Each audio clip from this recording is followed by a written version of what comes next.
Hello बच्चों, dream गोल class में आपका स्वागत है।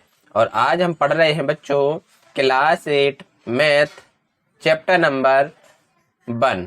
बच्चों चैप्टर का नाम है परिमेय संख्याएं, जिसकी एक्सरसाइज हम 1.1 को सॉल्व करेंगे। तो सबसे पहले हम जानते हैं कि परिमेय संख्याएं क्या कहलाती हैं।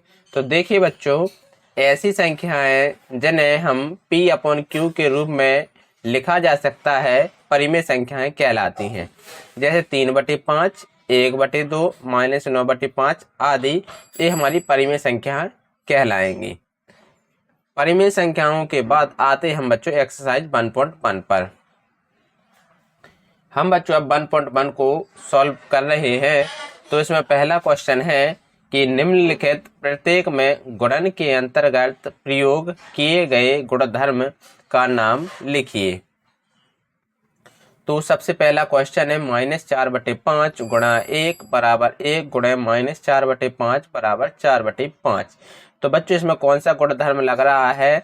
तो देखिए यहाँ पर जैसे ही किसी संख्या का गुणा हम 1 से करते हैं, चाहे क्रम उसका बदल दिया जाए। अभी -4/5 गुणा 1 कर रहे थे, फिर हमने 1 गुणा -4/5 किया, तो दोनों ही परिस्थिति में वही स्वयं संख्या आई -4/5। यानी बच्चों किसी भी संख्या का गुणा हम 1 से करते हैं तो हमें वही संख्या प्राप्त होती है। तो यहाँ पर बच्चों जो 1 है वो हमारा क्या है? तो 1 हमारा गुणनात्मक तत्समक होगा, क्योंकि 1 का गुणा करने पर वही संख्या हमें मिल रही है, इसलिए 1 गुणनात्मक तत्समक है। और अगर बच्चों हम किसी संख्या में 0 को ऐड करें और वही संख्या मिले, तो इसका अर्थ है कि वो शून्य योज तत्समक होगा। पहले क्वेश्चन के बाद अब आते हम दूसरे क्वेश्चन पर।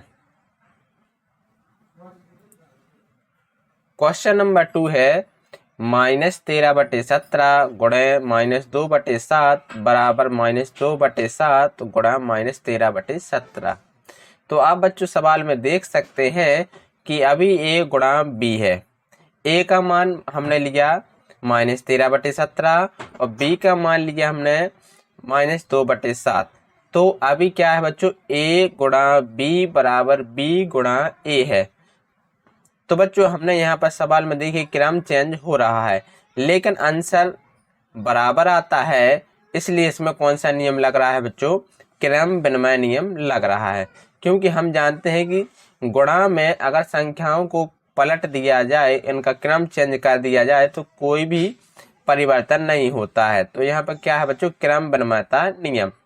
हमने यहाँ पर उदाहरण भी लिया कि अभी हम 2 गुणा 3 करते हैं, फिर संख्या का क्रम चेंज करके 3 गुणा 2 करते हैं, तो 2 तिया 6 भी आता है और 3 दूनी 6 भी आता है। 6 बराबर 6, यानी संख्या में कोई चेंज नहीं। तो इसलिए इसमें कौन सा नियम लगेगा बच्चों? क्रम विनिमयता नियम लगेगा। अब आते हैं क्वेश्चन नंबर सी पर।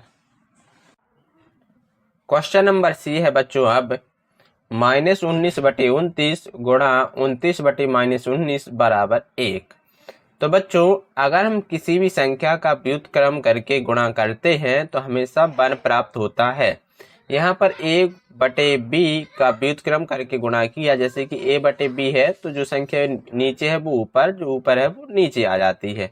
तो b से b कट जाता है और a से ऊपर नीचे a कट जाता है, आंसर हमेशा 1 प्राप्त होगा।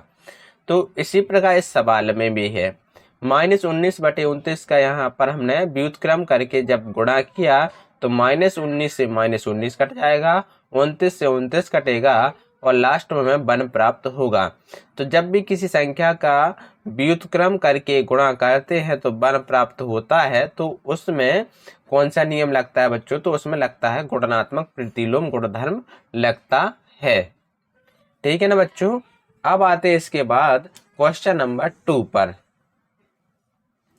क्वेश्चन नंबर 2 है कि बताइए कौन से गुणधर्म की सहायता से आप 1/3 गुणे ब्रैकेट 6 गुणे 4/3 को ब्रैकेट 1/3 गुणे 6 गुणे 4/3 के रूप में अभिकलन करते हैं।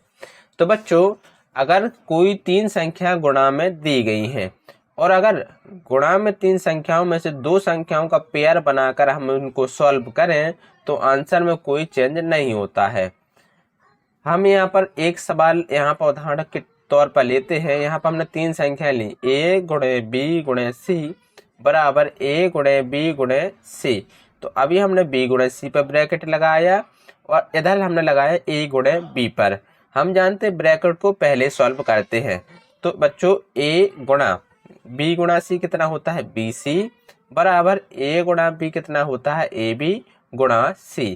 तो a का गुणा bc से करते हैं तो abc, ab का गुणा c से करते हैं तो भी abc मिला हमें। तो देख सकते हैं बच्चों abc बराबर abc हमें प्राप्त होता है। तो हमने क्या बच्चों जाना, हमने जाना कि अगर 3 संख्याएं मल्टीप्लाई में दी गई हैं और किन्हीं 2 संख्याओं का पहले ब्रैकेट बनाकर हम सॉल्व करें तो आंसर में कोई चेंज नहीं आता है। इसलिए बच्चों हम 1/3 गुणे ब्रैकेट 6 गुणे 4/3 को 1/3 गुणे 6 गुणे 4/3 के रूप में अभिकलन कर सकते हैं। तो इसमें कौन सा नियम लगता है बच्चों? तो इसमें लगता है हमेशा सहचारिता गुणधर्म। सहचारिता गुणधर्म कहता है कि अगर किन्हीं भी 3 संख्याओं में से 2 संख्याओं का पेयर बनाकर हम सॉल्व करें तो आंसर में कोई चेंज नहीं होता है। तो आई होप कि बच्चों आपको ये वीडियो अच्छी लगी होगी। तो प्लीज़ लाइक एंड सब्सक्राइब करना ना भूलें। Thank you.